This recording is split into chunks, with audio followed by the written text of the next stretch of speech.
បាទសូមគោរពជំរាបសួរពុកម៉ែបងប្អូនយើងទាំងអស់គ្នាដែលនិយមលេងច្រោតយូរណាថ្ងៃនេះយើងវិលត្រឡប់មកជួបគ្នាខ្សែថ្មីម្ដងទៀតហើយជាមួយនឹង admin សម្រាប់នំរយថ្ងៃថ្មីគឺថ្ងៃទី26យើងបាទថ្ងៃទី25 admin បានទម្លាក់ចែកជូនបងប្អូនយើងលេងកំសាន្តនោះក៏មានចូលក្របដែរណាមិនមែនអត់សុទ្ធទេហើយសម្រាប់តុងកៅដែលមានបងប្អូនយើងលេងក៏មានចូលច្រើនដែរវាមកចំគ្រប់ម៉ោងហើយកៅហើយមានបានប្រាប់បងប្អូនថាគឺទម្លាក់ admin គឺយកទៅផ្សងសម្ដាមកគ្រប់ម៉ោងតែម្ដងអត់ស្រេចតែបងប្អូនយើងស្រឡាញ់ណាតុងកៅតុង10គឺមកច្រើនមែនតើនេះជាមកប្រហែលនេះមកតុង10សុទ្ធតែម្ដង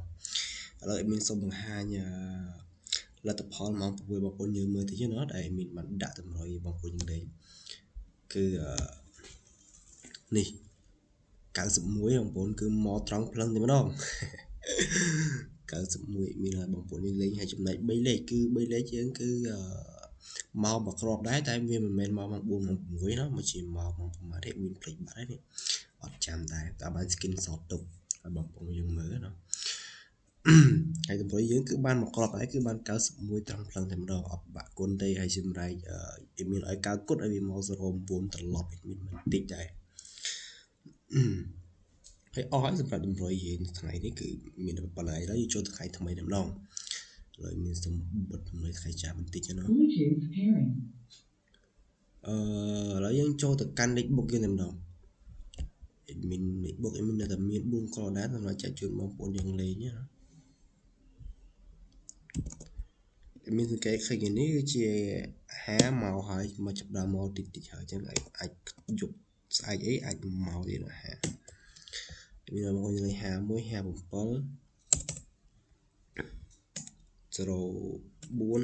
ហើយនឹង09ពួកបាត់ពី3ថ្ងៃ0ណាសម្រាប់លេខបុកយើងគឺមានបងប្អូនយើងលេខ4ក្រោយគឺ51 57 04និង09ហើយចំណែក3លេខយើងមាននៅថាមានបងប្អូនលេខមកក្រោយដែរគឺ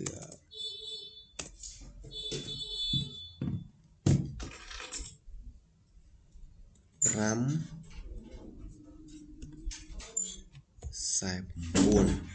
នេះគឺជា3លេខរបស់យើងគឺមានឲ្យបងប្អូនលេខ5 49ហើយខ្ទង់អូបយើងគឺមានបងប្អូនយើងលេងមាន72មាន2មានស្រឡាញ់2ណាមានស្រឡាញ់40ស្រឡាញ់0ហងស្រឡាញ់50ហងហើយមានចង់ឆ្ងល់ទេនេះមានបងប្អូនយើងលេង0ចុះព្រោះឃើញ0យើងបាត់យូរ0នេះបាត់មកស្អែកយើងអញតាមទៀតណា0យើងអូអីមានភ្លេចអ្វីយ៉ាងមានពេចកែថ្ងៃខែជូនបងប្អូនយើងបងប្អូនច្រឡំពេញហ្នឹងឥឡូវគឺតម្រុយយើងថ្ងៃនេះគឺមានប៉ុណ្្នឹងឯងគឺមានលេខបុកយើងគឺមាន51 57 04និង09 3លេខយើងមាន5 49ហើយនិងលេខអូយើងមាន0មែនតើហើយមកដល់ពេលវេលានេះមកដល់ទីបញ្ចប់ដែរមានអ្វីច្រើននៅជាលេងជាមួយបងប្អូនទេមានតែពាក្យជូនពរបងប្អូនយើងហេងសំណាងល្អទាំងអស់គ្នាណាតើណាមុនណាមានសុខសុវត្ថិភាពហើយមានក៏សូមជម្រាបលាបងប្អូនយើងត្រឹមនេះដែរ